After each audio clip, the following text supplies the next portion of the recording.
제주 해안가에서 숨진 채 발견된 여자아이의 엄마죠. 장모 씨의 행방이 닷새째 묘연한 상태입니다.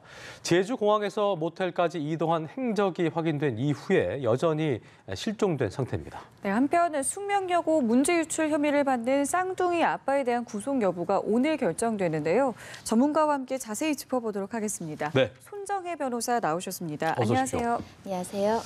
자, 엄마의 행방이 참 묘연한 상태네요. 저희가 말씀드린 대로 닷새째 지금 묘연한 상태인데요. 지난 4일에 제주 해안가 갯바위에서 어린아이의 시신이 발견됐습니다. 신원 확인 작업 끝에 아이의 신원이 이제 파주소에서 1일 실종 신고 접수된 장 씨의 딸로 확인됐는데 엄마는 일단 행방이 어디 간지 모르는 상태인데 먼저 이들이 제주도로 오게 된 이유부터 좀 짚어볼까요? 일단은 같이? 오게 된 이유조차도 이제 수사의 대상이 돼야 됩니다. 그렇죠. 31일 날짜로 파주에서 조부모와 살다가 엄마와 아이가 홀로 그 비행기를 타고 왔다라고 하고요. 네네. 왕복 티켓이 아니라 편도 티켓만 끊어서 왔다라고 합니다. 편도였고요. 예. 제주도에 와서 택시를 타고 숙소로 이동을 했고요. 예. 숙소 이동해서 한 2박을 숙박한 것으로 알려지고 있습니다. 파주에서 혼자 와서 아이랑 구체적으로 어떤 행적을 보였는지는 지금 그 수사가 진행되고 있는 것인데 11월 1일 날 이제 실종 신고가 이루어지고 11월 4일 날 이 3살짜리 장량이 숨진 채 발견되고 있습니다. 여러 가지 지금 수사 과정 내용 중엔 신용카드 내역이 나왔고 신용카드 내역에는 번개탄과 라이터를 산 내역이 발견이 됐습니다. 예. 실제로 숙소에서 욕실 바닥에서 번개탄을 피웠던 흔적까지 지금 발견이 된 상황으로 확인되고 있습니다. 예. 예. 말씀하신 것처럼 제주도에 편도 티켓을 가지고 왔고 번개탄과 라이터를 산 이런 여러 가지 흔적들을 봤을 때 좀 계획적으로 어떤 것들을 좀 미리 계획을 하고 좀 들어왔다라고도 볼 수가 있겠군요. 일단 해경에서는 그 가능성을 배제하지 않고 극단적인 선택을 했을 가능성을 염두하고 수색 중에 있습니다. 네. 하지만 다양한 변수나 다양한 가능성이 열려 있기 때문에 계속해서 이 신원을 찾기 위해서 노력하고 있는 상황이고요. 한 가지 조금 더 확인해야 될 것은 파주에서 휴대전화 신호가 완전히 끊겼다는 겁니다. 휴대전화도 끄고 이동을 했다는 점이고요. 예. 특히 마지막 행적이 용담 해안도로가라는 것입니다. 그리고 이 모텔 숙소 주인에 따르면은 말도 없이 짐을 두고 새벽 2시에 딸과 함께 나갔다라고 이야기를 하고 있어서 네. 이 짐도 두고 이렇게 어떻게 보면 전격적으로 이렇게 아이를 데리고 새벽 2시에 나간 그 동기도 이제 확인이 돼야 되는 상황입니다. 네, 말씀하신 대로 그 파주에서 휴대전화 신호 끊겼으니까 이제 그 이후로는 휴대전화를 이용하지 않은 거라 보면 되는 거고 또 새벽 2시에 캐리어를 놔두고 용담동으로 갔기 때문에 물론 그 모텔 주인은 이상하게 여긴 했지만 신고는 하지 않았다고 했는데 일단 그런 행적들을 봤을 때 저희가 이런 말을 하기 좀 조심스럽긴 합니다만 어떤 극단적 선택을 위한 어떤 암시하는 그런 행동이었었나라고 저희가 좀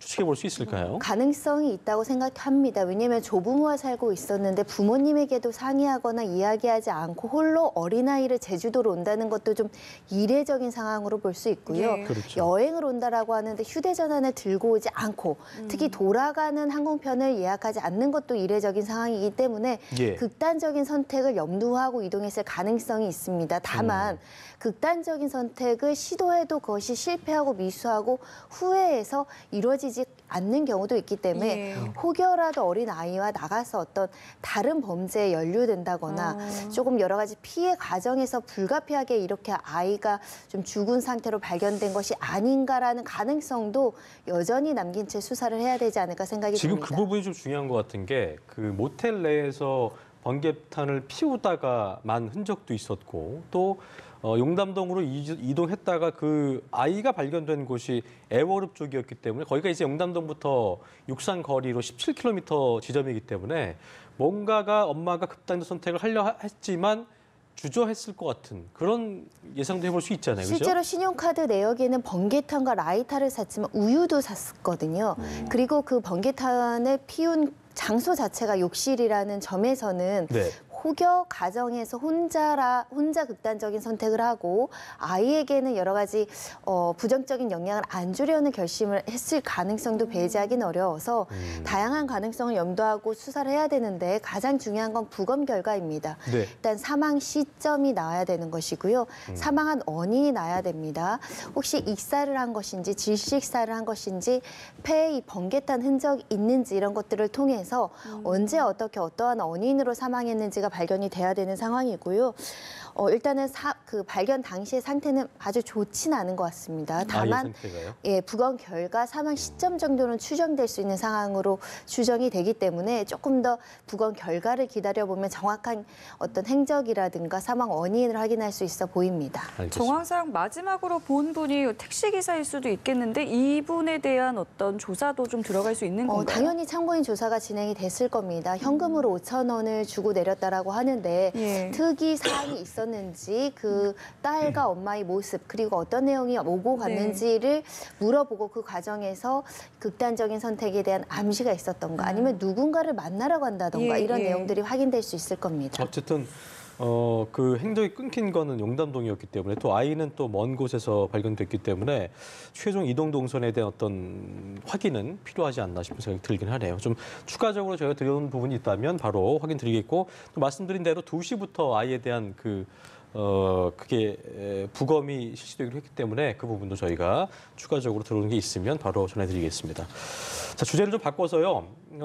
이건 뭐라고 해야 될까요? 통장에 입금이 잘못된 한 4억 가까이 되는 돈인데 이거를 남돈이기 때문에 보통 상식적으로는 돌려줘야 될 텐데 이걸 탕진한 연인들이 실제로 붙였군요. 이렇게 예. 계좌이체를 잘못한 피해가 발생한 일은 다수 있습니다. 네. 이 사건도 건설업체에서 하도급 업체에 공사대금을 지급해야 돼서 계좌로 이 막대한 돈을 송금을 했는데 네. 알고 봤더니 착오로 실수로 계좌번호를 잘못 눌렀다는 것이고요. 또 그 과정에서 돈을 받은 A씨라는 수취인이 있는데 이 사람과 또 건설업체와 과거에 어떤 금전 거래가 있었다고 합니다. 그래서 이런 착오 실수가 나왔다고 하는데 예. 이 사람이 이렇게 거액의 돈이 들어왔으면 누군가 잘못 보냈다는 걸 알고 그렇죠. 돌려주기 위한 조치를 이제 은행 통해서 문의를 했어야 되는데 네. 오히려 본인의 연인 관계의 사람과 강원도로 도망가자 이렇게 이야기를 한 후 다른 계좌로 거액을 옮기고 실제로 도망을 갑니다. 네. 강원도로 도망을 가서 이 횡령한 돈으로 아파트, 고급 차량 등을 구입하고요. 유흥비로 탕진하기 시작하는데요.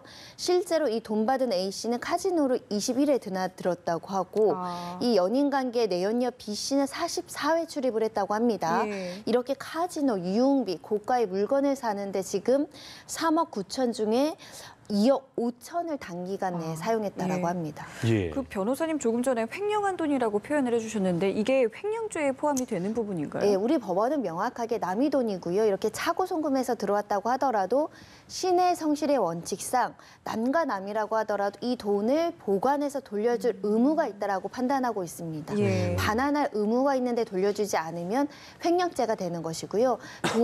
돈을 임의로 쓰지 않더라도 반환을 거부하는 것 자체가 횡령죄고 횡령일 수 있다. 인출에도 그 횡령입니다. 현재 지금 1억 3천은 건설회사에서 회수를 했다라고 하는데 지금 2억 5천 이렇게 유흥비 등으로 쓴 금액은 지금 회수되지 않고 있는 상황입니다. 전 궁금한 게 송금 같은 걸 하면은 바로 확인이 안 되는가 싶은 게 아까 카지노를 20일에 방문을 했고 또 아파트까지 구입할 정도면 시간이 꽤나 흐를 정도잖아요. 근데 이게 회사 차원에서 입금된 거기 때문에 바로바로 뭐 이게 확인이 안 되나 보죠. 그러니까 회사에서 확인을 하고 차고 송금 간 것을 확인하고 은행을 통해서 이 사람한테 여러 번 연락을 했는데 연락이 닿지 않고 연락이 안 닿는 두절되고 것도. 임의로 반환을 해줄 것이 통상적으로 예상됨에도 불구하고 도주를 했고 불가피해서 형사 고소 절차를 진행을 했고 형사 그 수사 과정에서 이 사람이 신원 지금 어디 있는지 이런 것들을 확인해서 나서야 이 사람들의 신원과 거주지 지금 소재지가 파악된 상황이었습니다. 근데 그게 출금 정지는 바로 할 수 있는 거 아닌가요? 그러니까 바로 거액을 본인들이 거액이 잘못 송금된 걸 보고 본인 계좌가 아니라 다른 계좌로 입금을 하고 또 다른 데로 이동을 해서 이동을 철저하게 계속 본인들이 은닉하고 횡령을 했습니다. 그랬군요. 그러면 지금 이게 아파트와 고급 차량을 사들였다고 했잖아요. 그러면은 이거에 대한 소유권은 누가 갖게 되는지 그리고 이 건설 업체 측은 보상을 어디까지 받을 수 있는지가 궁금한데요. 횡령한 돈으로 샀다고 하더라도 소유권은 소유권 등기 명의자인 이 사람들에게 있는 것은 맞습니다. 다만 건설업자 입장에서는 아파트가 여전히 그 사람에게 있다고 한다면 받을 부당이득 채권이 있기 때문에 가압류, 압류해서 그것을 경매 처분해서 돈을 돌려받을 가능성이 있는데요. 경매 처분하면 돈이 그 산 금액만큼 못 받을 수 있죠. 예, 그래도 일부라도 회수할 수 있습니다. 그런데 이 사건에서는 아파트를 구매했다가 그걸 또 되팔아서 이걸 또 유흥비로 탕진을 했다고 합니다. 그럼 탕진한 상태라면 이 지금 횡령한 A씨와 그 내연녀 앞으로 된 별다른 재산이 없다면 이것을 실제로 회수하는 데는 많은 시간이 걸리거나 회수되지 않을 가능성도 배제하기는 어렵고요. 실제로 완전히 탕진하고 본인 이름으로 어떠한 재산도 없다라고 한다면 배상 판결은 받더라도 집행이 안 될 여지가 있습니다. 네, 이거 남의 돈 쓴 거니까 처벌 수위는 어때요? 이 정도 막대한 돈을 쓰고 더군다나 피해 회복을 위해서 노력하지도 않고 네. 그리고 이것을 어떤 본인의 어떤 개인 채무가 너무 어렵다거나 경제적인 형편이 어려워서 뭐 수술비 등으로 쓴 것도 아니고 네. 유흥비로 이렇게 탕진했다고 한다면 네. 죄질이 좋지 않다. 범죄가 중대하다라고 생각을 할 수 있고 그럼 실형도 배제하기는 어렵습니다. 그렇군요. 이게 보니까 아까 처음에 손 변호사께서 얘기하셨습니다만 그 기록으로 봐도 최근 5년 동안 차고 송금 거래 현황을 보면 4년 새에 60% 이상이 급증했다고 하는데 저는 이렇게 들어오면 다 줄 것 같은데 절반가량이 회수가 안 됐다 그러네요. 그렇습니다. 사실은 이거 누구라도 실수할 수 있는 부분이어서 계좌 거래 이체할 때 굉장히 긴장하셔야 된다라는 네. 건데 현재로서는 차고 송금을 방지하는 기술적 조치는 없습니다. 우리가 계좌를 입금하면 우리가 입력된 번호대로 계좌가 송금되는 예. 원칙이기 때문인데요. 이게 이제 이런 문제가 있습니다. 바로 이제 지급 정지를 구한다거나 나한테 반환해 달라고 했을 때 반환을 해주면 이렇게 못 받는 미반환되는 금액이 이렇게 많지 않을 텐데 예. 법률적으로 내가 돈을 주면 나는 그 잘못 받은 수취인에 대한 부당이득 반환 채권만 발생하는 거고요. 은행을 상대로 그 돈 빨리 나한테 달라라고 할 수가 없는 상황입니다. 왜냐하면 이 사람이 실수이기 때문에. 예, 다른 사람 계좌로 들어가는 순간 우리 판례는 은행과 그 다른 사람과의 어떤 예금 채권 거래가 생겨서 그 사람한테 은행에서 내 계좌에 들어온 돈 달라 이러면 은행으로서는 이걸 거부할 명분이 없는 겁니다. 그러다 보니까 소액이고 일부고 저 사람이 주겠지 기다리다가 놓치는 경우들도 있고요. 개인적으로 민사소송을 해서 부당이득 반환 채권으로 받거나 예. 이 사건처럼 횡령죄로 고소해서 받아야 되는데 그러다 보니 그 상대방이 자력이 없을 때는 회수가 안 되거나 소송 절차가 너무 복잡해서 이 반환을 구하지 못하는 사람들도 좀 있습니다. 그렇네요. 이게 지금 4억이니까 뭐 이런 이야기가 나오지만 사실 뭐 저희 10,000원, 20,000원 잘못 보낼 때 많지 그렇죠. 않겠습니까? 예. 이럴 때는 참 돌려받기가 어려울 수 있겠군요. 그래서 이걸 정책적으로 차고 송금에 대한 대처 방안을 좀 마련할 필요가 있다. 또는 이렇게 차고 송금 문제가 있었을 때 보이스피싱처럼 즉시 지급기 그 정지를 한다거나 이런 예. 절차를 마련해야 된다. 이런 목소리는 있습니다. 보통 그 계좌 이체할 때 제가 이용하는 은행 같은 경우는 그 번호를 찍으면 상대방의 계좌주의 이름이 뜨거든요. 그러니까 그런 경우가 아닌 경우도 있기 때문에 보내시는 분도 확인을 꼭 좀 무의식적으로 보내면 안 되고 확인을 또 하시는 부분도 필요하겠네요. 계좌주가 나옴에도 불구하고 종종 사고도 발생하고 실수도 발생해서요. 네. 2중, 3중으로 체크를 해보시고 특히 보내고 난 다음에 전산상에 어떤 찍혀있는 거 이외에도 또 통장이나 거래 내역에 찍혀있는 걸 확인하시는 과정들이 필요합니다. 일단 그걸 바로 좀 경찰 신고를 하는 것도 좀 중요하죠. 그렇습니다. 경찰에 예. 신고야 그나마 계좌 그 주에 대한 신원이 파악이 되고 뭐 그래야 계좌 지급 정지도 정지라나 그렇고, 이런 예. 것들이 필요하다고 예. 판단이 되시면 즉시 움직이시는 게 필요합니다. 그렇겠네요. 자, 다음 주제로 넘어가 보겠습니다. 숙명여고에서 이 시험 문제와 정답을 유출한 혐의를 받고 있는 전임 교무부장이죠. A씨의 구속 여부가 이제 결정이 됩니다. 그렇습니다. 조금 전에 이제 구속 전 피의자 신문을 받기 위해 법원에 출석을 했는데요. 저희가 그 영상 보고 다시 이야기 나눠보겠습니다. 네. 혐의 계속 부인해 왔는데 억울한 점 있으시나요? 법정에서 나중에 말씀드리겠습니다. 컴퓨터는 왜 바꾸셨어요? 나중에 법정에서 말씀드리겠습니다. 다른 학생들이랑 학부형들한테 하실 말씀 없으신가요? 딸에게서 문제 적힌 쪽지 나왔잖아요. 그런 방식이 따님들한테 도움이 될 거라고 생각하셨나요? 따님들에게? 왜 금고 보관 날부터 왜 야근하신 거예요? 법정에서 저희가 밝힐 테니까요. 다른 학부형님한테 하시고 싶으신 말 없으세요? 딸에게서 네. 교무부장의 A 씨의 출석 모습이었는데요. 저희가 흔히들 뭐 사건에 있어서 그 출석할 때 보면은 이런 발언을 많이 하잖아요. 법정에서 소상히 말하겠다. 오늘도 뭐 그렇게 일관된 대답이었는데 어떻게 좀 보셨어요? 일단은 무리를 일으켜 죄송하다, 송구하다 이런 이야기 한마디 없었고요. 없었습니다. 예. 그런 점에서는 굉장히 유감스럽고요. 많은 학부모들이 굉장히 이 사건으로 인해서 많은 피해를 당하고 있고 고통을 받고 있고 또 자라나는 아이들이 불공정한 어떤 입시에 대해서 불필요하게 오해를 많이 하고 있기 때문에 현지 교사 입장에서는 사실은 조금 더 송구하게 국민들한테 사죄하는 모습이 필요하지 않았을까 생각이 드는데요. 그렇죠. 예. 이 사건이 최초에선 이 해당 학교에서는 전혀 문제가 없다는 식으로 사실은 해명을 하고 이게 공정한 절차에 의해졌다라고 해명을 했는데 결국은 구속영장까지 청구가 된 상황입니다. 예. 그만큼 사안의 중대성 그리고 학교 측에서 이 문제를 적극적으로 해결하지 노력하지 않았다는 점 예. 이런 것들에 대해서는 국민적 비판을 받을 수밖에 없는 사안이고요. 과거에도 이런 사례들은 있었습니다. 그런데 이런 사례들이 발생했을 때 워낙 범죄가 중대하고 우리 입시 절차의 어떤 불공정함 이런 것들의 피해가 다수의 사회 구성원들에게 미칠 수 있기 때문에 실형이 나오는 경우들이 굉장히 많았습니다. 예. 그리고 구속영장이 발부되는 경우들도 있었습니다. 예. 그런 점에 비춰보면 오늘 검찰에서 제출한 증거들 중에 다수의 증거가 범죄가 소명에 이르렀다라고 판단을 한다면 네. 영장 담당 판사님께서도 사안이 중대하다, 증거인멸 가능성이 있다 이렇게 판단할 여지도 높은 사건입니다. 그렇군요.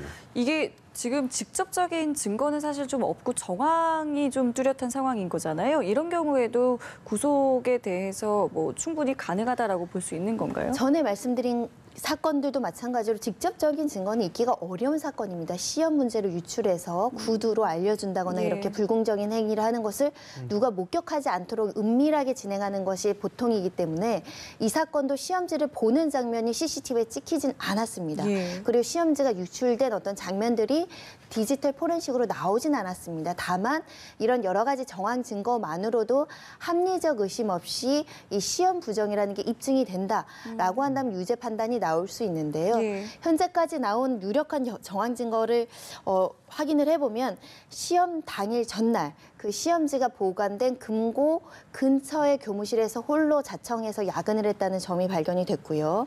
그리고 자택 압수수색 과정에서 답안 쪽지가 발견이 됐습니다. 네. 그리고 휴대전화, 쌍둥이 휴대전화에서 일부 영어 답안, 주관식 문제가 발견이 됐고요. 그리고 오답이었고 수정 전에 답안을 제출했는데 공교롭게도 우연히 쌍둥이 2명이 이 수정 전에 오류 답안을 제출을 했다라는 점.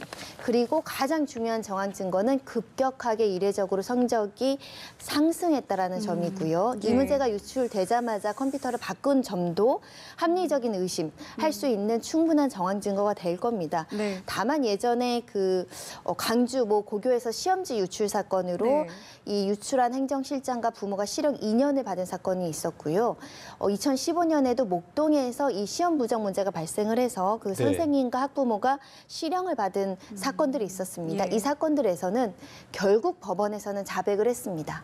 인정합니다라고 얘기를 해서 그 그때는 했군요. 자백과 이런 정황들을 합하면 이건 충분히 이런 시험 부정행위가 있었다고 인정할 수 있다라고 이제 법원들이 판단한 것인데 아마 검찰에서도 지금 구속영장이 발부되고 여러 가지 수사 과정을 거치면 네. 자백할 가능성도 지금 염두하고 수사를 하지 않을까 생각이 듭니다. 네, 어쨌든 지금까지의 정황 증거를 봤을 때 변호사님도 법조인으로서 뭐 이런 판례도 그렇고 일단은 유력하게 좀 보시는 것 같고 그 행위에 대해서 그러니까 범죄의 중대성 또 증거 인멸의 우려 또 도주의 우려 같은 것이 영장을 발부하는 데 있어서 그 조건인데 아마도 될 가능성은 크다고 볼 수 있겠네요. 왜냐하면 첫 그죠? 번째는 그 컴퓨터를 교체한 부분이 거. 증거인멸의 시도를 했다라고 평가될 가능성이 매우 높습니다. 예. 이 문제가 불거지자 집에 있는 컴퓨터를 갑자기 교체했다라는 점. 그 두 번째로는 이런 물증뿐만 아니라 쌍둥이 자매, 딸과 입을 맞춘다는 것 자체가 인적인 증거에 대한 인멸 가능성이 여전히 상존하는 겁니다. 같은 예. 집에 있는 상황이니까요.